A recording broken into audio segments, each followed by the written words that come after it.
Parabéns aos envolvidos por transformar Nova York em uma cidade falida de terceiro mundo. Este é a Visão Libertária, sua fonte de informações descentralizadas e distribuídas. Esse artigo foi sugerido por Éder Sena, escrito por Léo Rezende, revisado e narrado por Coreia com K. Recentemente foi publicado no site Infobae um relato das dificuldades que bares gays sofrem em Nova York. Antes de qualquer abordagem ao assunto, acho importante ressaltar que, embora libertários não se posicionem muito sobre assuntos relacionados às questões envolvendo LGBT+, a ética libertária é clara. Qualquer ação realizada utilizando sua propriedade de forma voluntária e que não gere uma agressão a um terceiro não diz respeito a ninguém. Ao mesmo tempo, ninguém é obrigado a gostar ou aplaudir as ações de outras pessoas. No entanto, se não é gerada uma agressão física direta ao incomodado, bem, que fique incomodado no seu canto. Outro detalhe é que moral, costumes, tradição e quaisquer outros valores são coisas bastante subjetivas e cada pessoa tende a seguir e se agrupar com outras pessoas de valores semelhantes aos seus. Normalmente, interagimos com pessoas de valores semelhantes aos nossos. Entretanto, ao interagir com pessoas diferentes, devemos apenas respeitar. No fim, nos fechamos nas próprias bolhas, com características e gostos peculiares. Por vezes, até mesmo grupos que para alguns podem ser todo mundo igual, há diferenças irreconciliáveis. Por exemplo, no rock, para muitos, são todos aqueles que escutam músicas com guitarras distorcidas e que se vestem de preto. Ponto final. Nas comunidades, X bandas podem ser leves demais, outras podem ser melódicas demais, outras são complexas demais e por aí vai. Isso causa divisões entre os fãs de gêneros diferentes, gerando diversas tribos novas como classic rock, rock pop, thrash metal, metal melódico, black metal, punk, hardcore e por aí em diante. No fim, Ayn Rand não podia estar mais certa. A menor minoria na Terra é o indivíduo. Retornando à matéria da Infobae, na entrevista com De Paloreza, um gay que sente falta dos bares desse gênero na vida noturna de Nova York, que decidiu empreender na área e abrir o seu próprio negócio. Ao longo da entrevista, o homem descreve todas as etapas do plano para o empreendimento, que se iniciaram lá em 2020, como descreveu a ideia para os amigos que o apoiaram, inclusive financeiramente, para o início do projeto. Também citou como a pandemia poderia ser até mesmo uma oportunidade, pois diversos imóveis estariam disponíveis.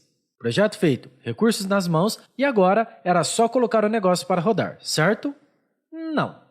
Quem já empreendeu sabe as dificuldades inerentes à atividade. Conseguir fornecedores, manter obras e outros ajustes nos prazos determinados, imprevistos de última hora, contratação de funcionários que, mesmo após serem efetivados, podem nos abandonar, entre tantos outros problemas que surgem inesperadamente. Os problemas de De Paloreza começaram bem antes disso. Será que foi pela questão de ser um bar gay? Só pode ter sido preconceito com o pobre empreendedor. Certamente, nossa sociedade retrógrada não está pronta para um estabelecimento desse tipo. Para ilustrar bem, deixo a citação da entrevista, onde as dificuldades ocorridas são amplamente descritas.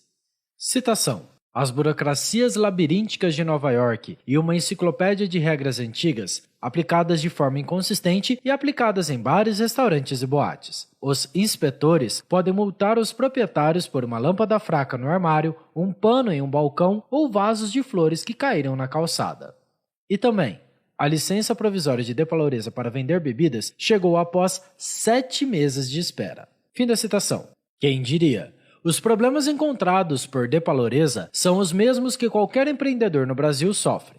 O peso de um Estado paternalista que acredita que pode dizer aquilo que é melhor para você, que sabe mais do que você mesmo o que você deve saber.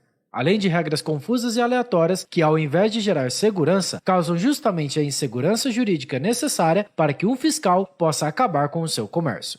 Sabemos bem que todo discurso de proteção do empreendedor ou do consumidor é apenas conversa para ter justamente uma desculpa para roubar impostos e infernizar a vida do comerciante com visitas de fiscais para que assim ele possa ser extorquido um pouco mais, se não andar na linha que o Estado quer. Aqui no Brasil, principalmente, é comum em regiões do interior que empresários não apoiem políticos da oposição, por medo de visitas de fiscais caso se espalhe a notícia do apoio.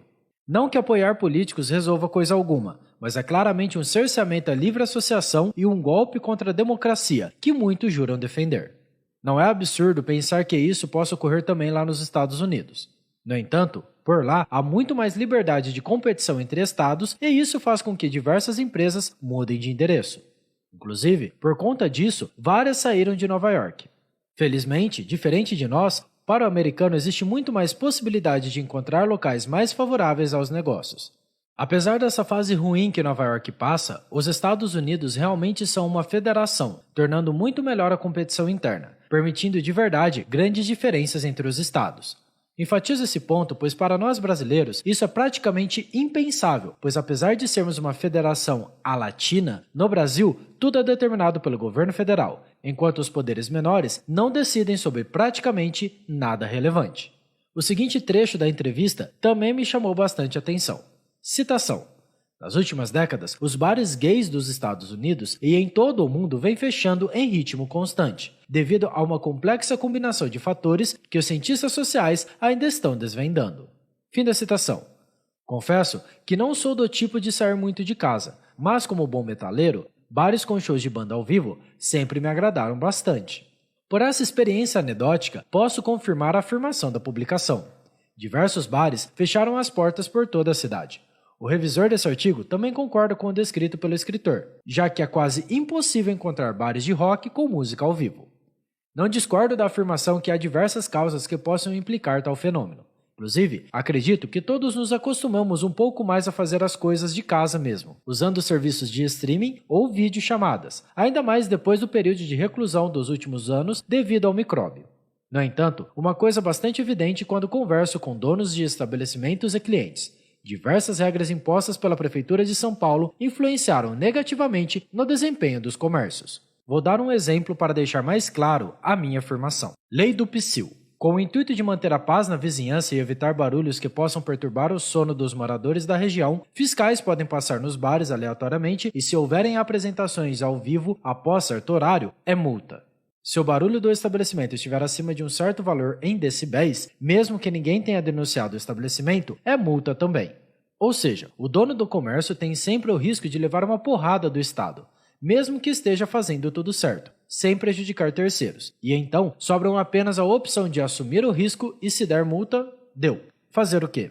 O que acaba sendo muito comum é aquela amizade com o fiscal, onde com um pequeno agrado ele faz uma vista grossa para o funcionamento do estabelecimento. Afinal, vale ressaltar que para tomar a multa não é necessária nenhuma aferição de volume através de equipamento próprio para este fim. Basta o fiscal acreditar que a música está muito alta. Em todo caso, o cliente é prejudicado, pois estes custos terão de ser considerados na hora de precificar os serviços. Além de haver situações em que, mesmo incomodando a vizinhança, pelo fato do fiscal ser um brother do comércio, ele permanece funcionando, mesmo prejudicando o sono de terceiros.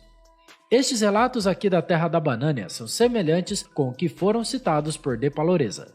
Com isso, podemos concluir as ideias. Mesmo dando o benefício da dúvida para os agentes do governo, no fim, sempre dá errado. São geradas tantas leis inúteis que até mesmo discordam entre si e causam insegurança jurídica para o empreendedor.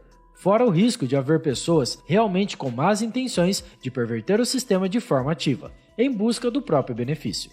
No fim, nada disso é necessário. O cliente busca o serviço que o atende melhor. Se um bar, seja ele gay ou tradicional, não estiver bom, ele irá para outro. Só ficaremos presos a estabelecimentos ruins se não houver liberdade para a abertura de concorrentes. E encerro com mais uma citação de Scaranger, da própria publicação da Infobae.